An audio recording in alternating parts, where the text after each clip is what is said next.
नमस्कार प्यारे विद्यार्थियों। कार्बन और उसके यौगिक अध्याय में हम पहले हाइड्रोकार्बन के नामकरण की समस्त विधियों को पढ़ चुके हैं। उसमें हम IUPAC पद्धति के बारे में चर्चा कर रहे थे। इससे पहले हमने एल्केन श्रेणी के मैथेन संरचना को देखा था। उससे आगे हम एक अन्य उदाहरण लेते हैं, एथेन। जैसा आप देख पा रहे हैं, एथेन कार्बन कार्बन परमाणु के मध्य एकल बंध और दो कार्बन परमाणुओं से मिलकर बना है, इसलिए इसे नाम दिया है एथ। और इसके चारों संयोजकताओं पर हाइड्रोजन जोड़े गए हैं और कार्बन कार्बन के मध्य एकल बंध है, तो C2H6 इसका अणुसूत्र होता है।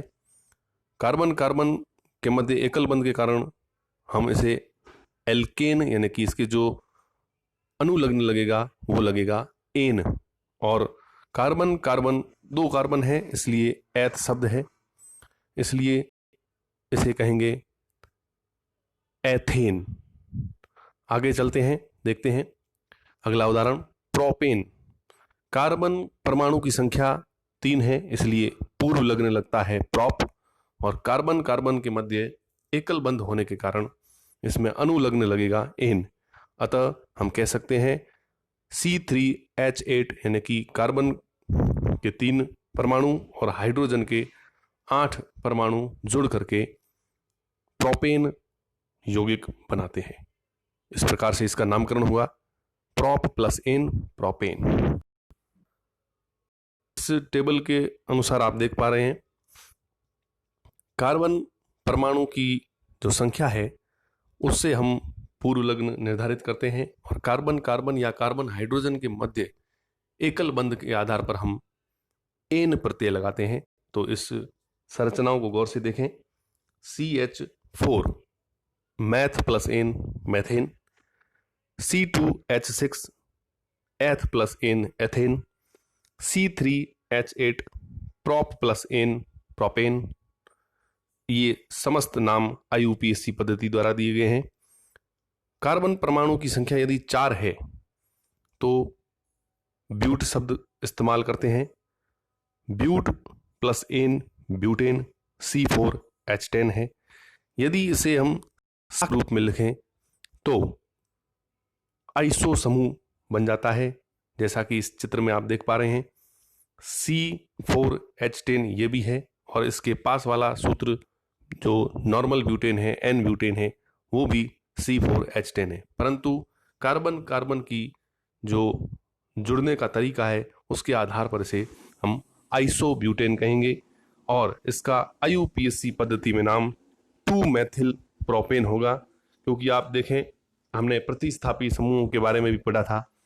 इसमें एक प्रतिस्थापी समूह CH3 लगा है जिसे हम कहते हैं मैथिल। क्या कहते हैं? मैथिल। था मैथिल शब्द पहले, दूसरे और तीसरे, अगर इसके नामकरण के अंदर नंबरिंग की जाए तो दूसरे कार्बन के ऊपर मैथिल समूह जुड़ा हुआ है, इसलिए इसका नाम है 2 मैथिल प्रोपेन। आगे चलते हैं, देखते हैं मैथेन।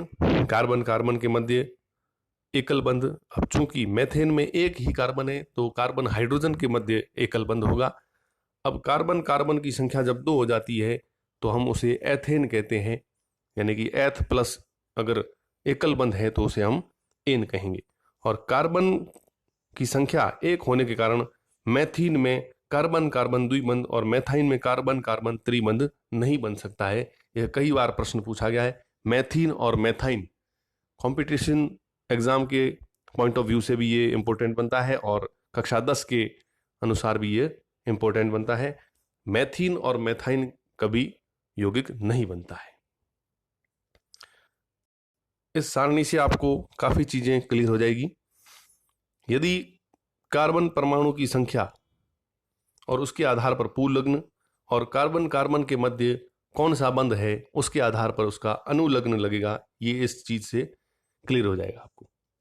कार्बन परमाणु की संख्या यदि 1 है तो पूर्व लग्न, में मैथ लगेगा और एल्केन श्रेणी का ये सदस्य बनेगा अगर कार्बन परमाणु और दूसरे कार्बन परमाणु के मध्य एकल बंध है तो शब्द आएगा मैथेन।